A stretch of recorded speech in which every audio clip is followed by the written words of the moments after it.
welcome to another edition of Disability in You. I am Ganesh Singh, your host. As usual, I'll be with you for approximately half of an hour. On this edition, I will be having a conversation with Wemis de Florimont, and she is a gender-based violence specialist. She will be sharing with us information on the prevalence of GBV in Guyana, what is GBV, and how it affects persons living with disabilities and other vulnerable members of our society. Later on the program, Wemis will also be sharing information on her organization, Shades of the Sky. So Wemis, welcome to Disability in You, and thank you very much for agreeing to share with us. Good morning, and thank you so much, Ganesh, for having me. I'm happy. Excellent. Wemis, before we get into the meat of our discussion, let's just preface the conversation by you explaining what is gender-based violence.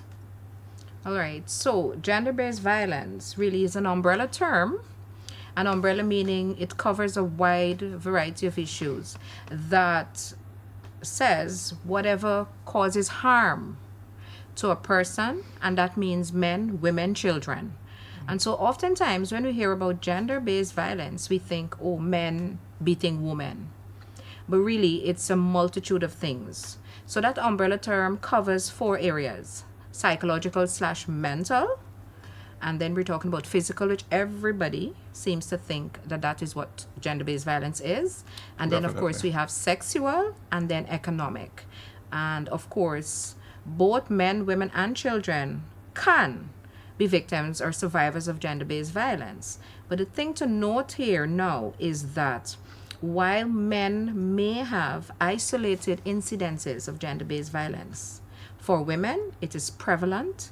It is literally a way of life. It is something that we have to think about every day of our waking lives as women. While men may at some point in their life be a survivor or victim of gender-based violence, it is an everyday risk for women and children. Wemis, you mentioned the 4 areas, but I want us to deconstruct 2 of those because, as you mentioned, once people hear of GBV, gender-based violence, they associate it with physical or sexual violence, but not very often they associate it with economic violence or psychological manipulation or even violence.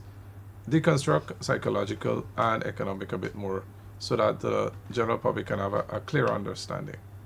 All right, so psychological, and I'll preface this by saying, oftentimes we hear the saying, a cut, a broken limb can heal, but the psychological damage lives with you forever. And so, first of all, psychological damage happens from childhood oftentimes, and I tell women this: what we say to people affects them, affects their value of themselves, affect how they see themselves. And so when a woman or a person is suffering from psychological abuse, it occurs when, okay, our spouses say, you're good for nothing, you're ugly, you're worthless, you only know what to do is wash, cook, and clean, all you could do is make children, and so these things causes a person to lose value. The feeling of self-esteem is no longer prevalent. They have literally zero self-esteem. And psychological trauma impacts the way we interact with the wider society. It affects the way we interact with members of our community and our family. And so we say psychological/mental because, of course, it affects our mental health and the way we cope or our inability to cope. And so the Guyana police force or any police force or, the authorities, because their first duty is to protect life and limb. Psychological damage or psychological abuse is oftentimes not given the recognition that and the importance that it should be given, because it's hard to prove. When you go to the police station and say, listen, my husband calls me names every day, he puts me out, he tells me to sit outside, but he doesn't touch me, the police will say, girl, go home and relax yourself. So though we do not see it or give the importance that it should be given, because those damages are really lifelong. And the actions of the members of the police force is just a representation of our the thought process of the general society as it relates to psychological trauma. Absolutely, absolutely. That's asymptomatic of what occurs generally Hmm. in our culture, because we seem to think if if you're not cut or beaten or broken, it's not important. That's so true. Yeah, and then of course we have the economic abuse. Now, economic abuse is prevalent in most traditional societies because our men are the ones that traditionally earn. In the more developed countries, of course, that has changed tremendously. But Guyana is still by and large traditional. I mean, with the exception of Georgetown, maybe on a small, scale, men traditionally are the breadwinners. They earn the money, and so once you have that economic power, you have power, and so you exercise that power in your household. You exercise that power over your woman or your wife, over your children, and women are afraid to leave oftentimes the physical abuse because how will they survive? They're not working or they're working for minimum wage. They have children, they don't own the property they're living in. And so they have to think about all these scenarios. Oftentimes we hear in our spectrum gender-based violence, oh, why doesn't she leave? She could just leave, he's not tying her down. But there's so many other things that we have to think about. Definitely. And women's, many times you would find men, it's a process. They would, because of children, they would encourage the female to leave their jobs. Yeah. Then they become more economically dependent on them. Yes. And then, that's when they can have or gain more control. Yep, But that's how prevalent, based on your experience, and I know you have extensive experience in this field here in Ghana, how prevalent is gender-based violence? it is. First of all, the statistics worldwide are way lower than Ghana. Ghana is higher. So worldwide, it's 1 in 3, I believe, and in Ghana it's no. In Ghana it's 1 in 3 women, and worldwide I think it's 1 in 5. And that is reported statistics. Let's always remember that when we talk about gender-based violence, very often just a minuscule percentage of it is reported because of a number of factors. Again, culture plays an important role in Guyana. Our family members say, oh, why are you taking your business outside? You keep your skeletons in the closet, don't let people know. And so oftentimes families and our society in general ensures that we keep quiet because it's a shame. It's not good. You can't keep your husband. You're doing something wrong. You go to your mother and you say, oh, my husband did this or he did that. And you know what the first thing she says? What did you do? And so victim blaming is a serious, serious issue. And for that reason, gender-based violence is underreported. So, and I also want to add that while every woman may or may not be subject to one form of abuse or the other, they are certainly at risk. When we walk down a lonely street at night, we're at a risk of gender-based violence. If we go to any place that we are vulnerable, and I often say this, women are out, 2 of them, they're sitting at the table, 6 of them. Somebody gets up to go to the bathroom, immediately, without asking, another female stands up with her and follows her, because it's a it's a reaction, something that we know inherently that we're at risk. And so when we go to the bathroom, we follow our sisters. You would never hear a man say, oh, yo, let's go to the bathroom, because Definitely. he's not at risk. And so while the reporting might be underreported, 1, 2, we may or may not be a survivor or a victim of gender-based violence, we certainly are at risk. Women's, let's get into the area of women and girls living with disabilities. And I know recently you would have facilitated a number of workshops for the Ghana Council of Organization for Persons with Disabilities, sensitizing women with disabilities on their rights, available services, and generally what is gender-based violence.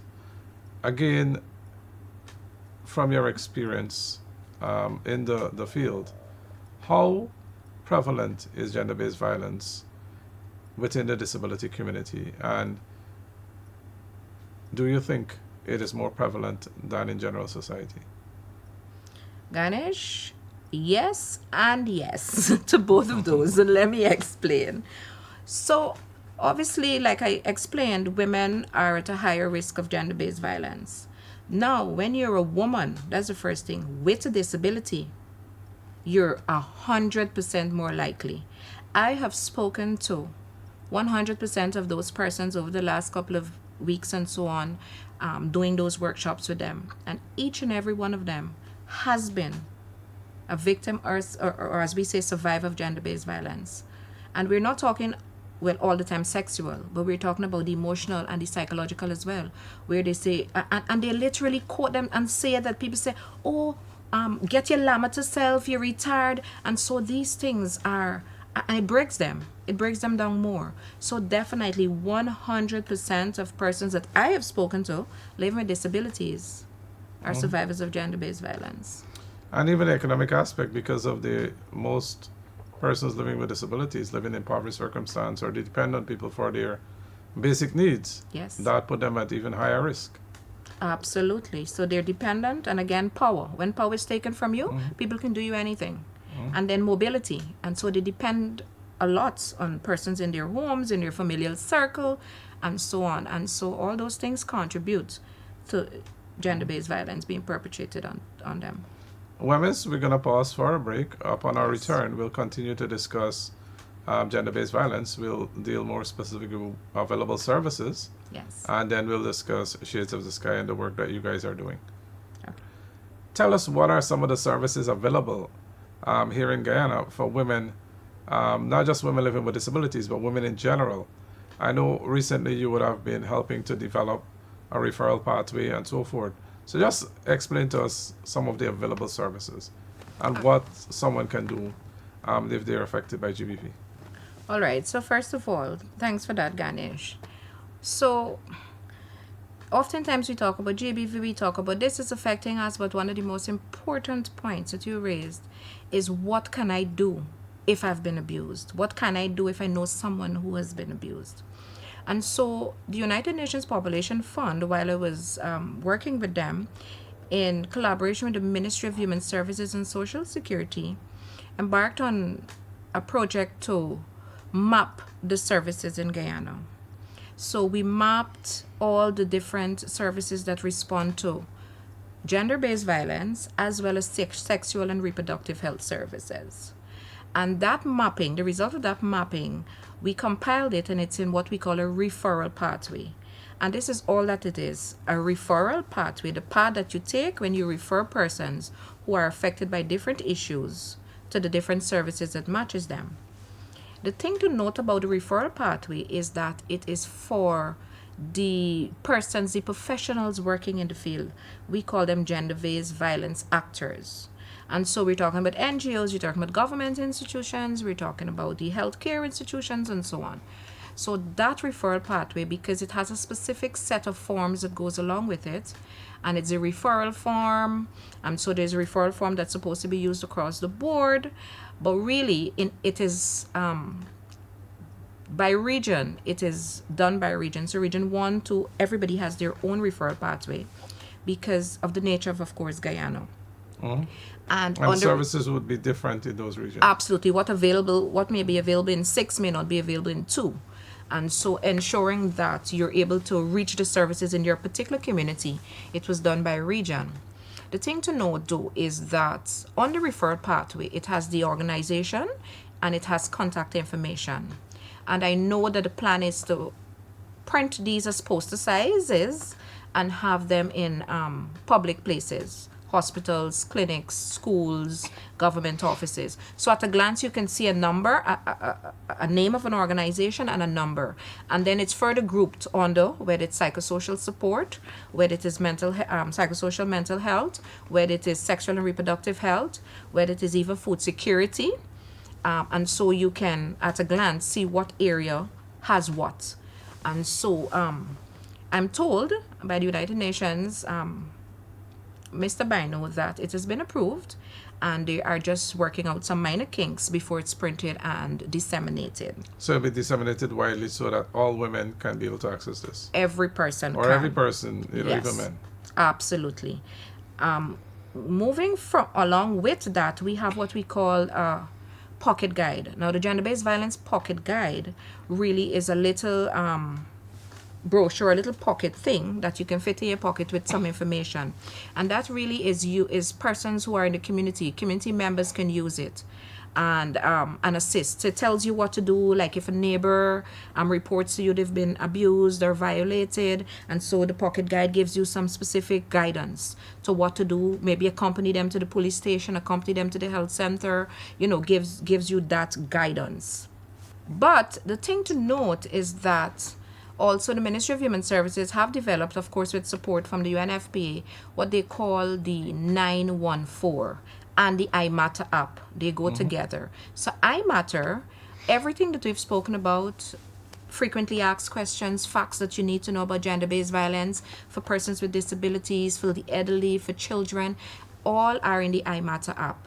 And then on the iMatter app, there's a panic button, the 914. And so it's there as soon as you open the app. Once you have internet, you can download that app and then you can use it even when you don't have internet. So that's one of the good things about that. And that panic button connects you right away with the hotline at the Ministry of Human Services and the Social Security.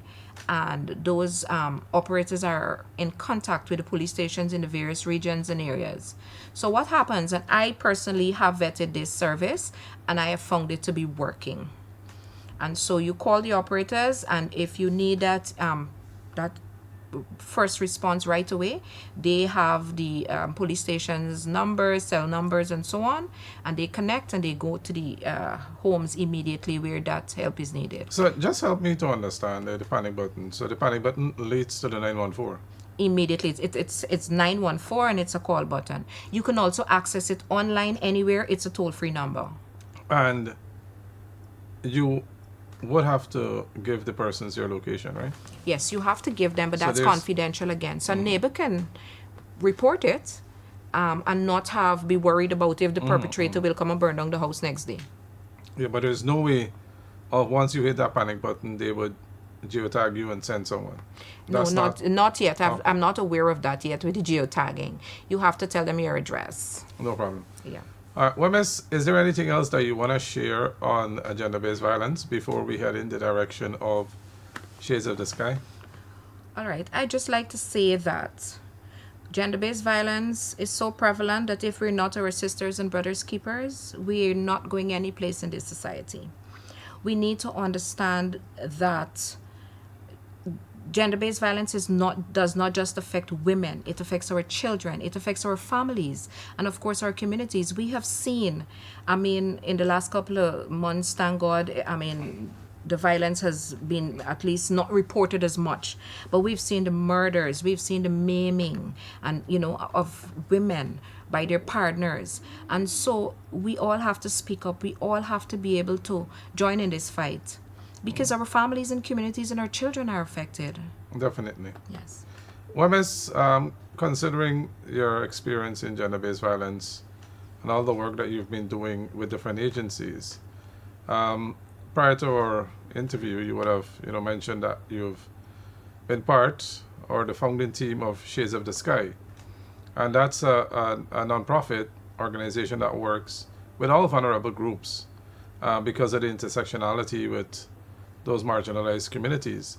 Tell us about the work that Shades of the Sky is doing, especially in the field of gender-based violence and in other areas that are related to this field.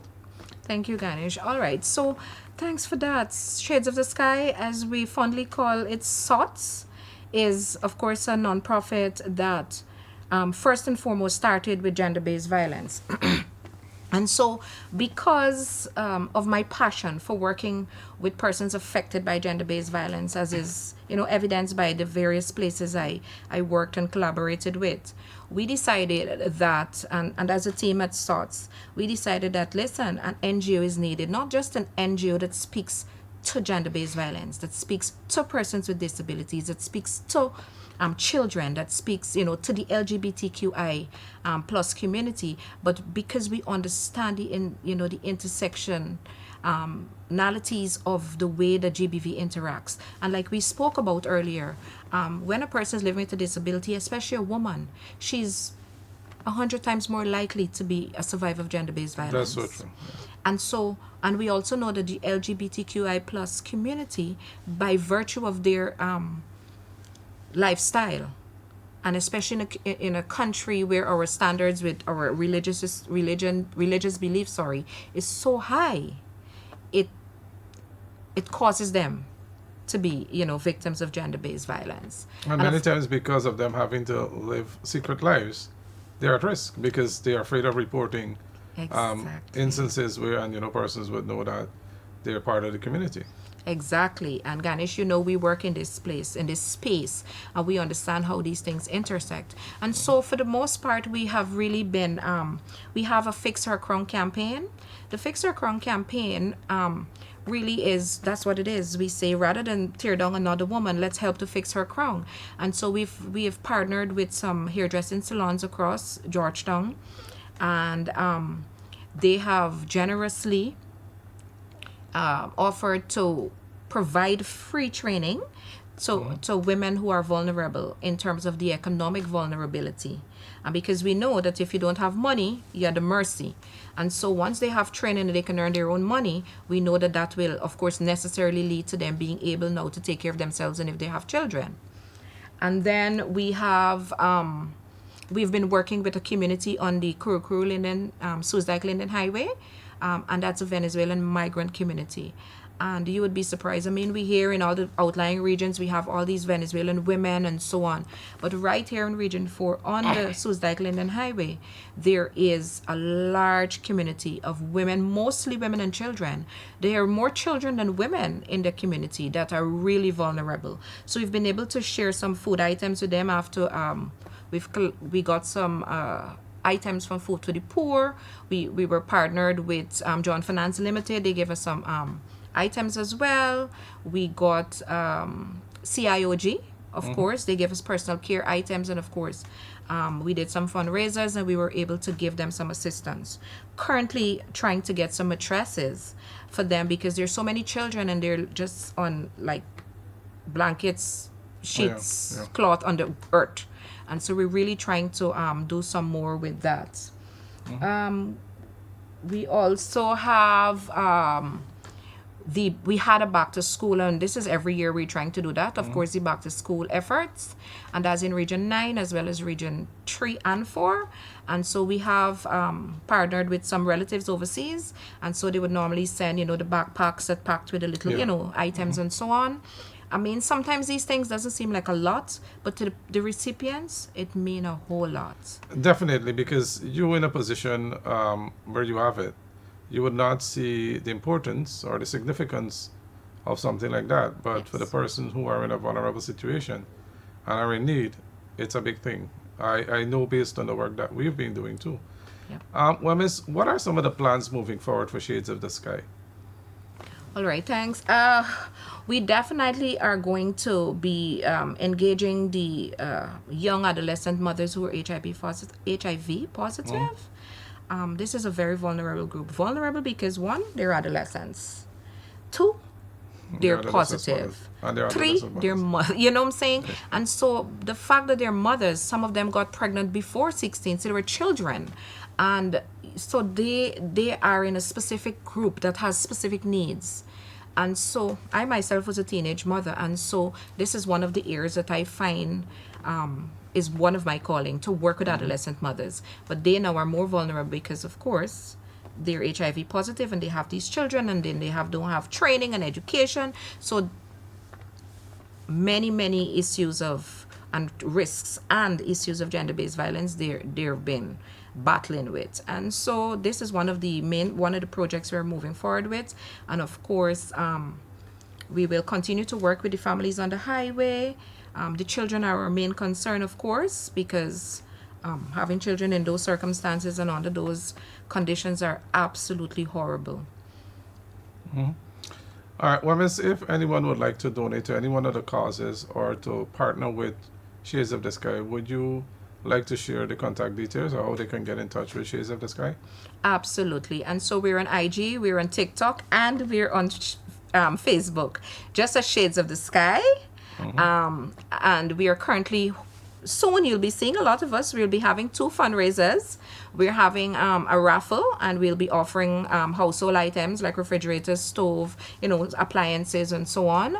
Of course, we have to be able to raise our own funds. We cannot depend on donor funds or on the largesse of corporate Guyana alone. So we're trying to raise some funds, and we'll be having a takeaway lunch. We're hoping to do a fundraiser at least once a month, maybe the month end, so that we're able now to generate our own funds.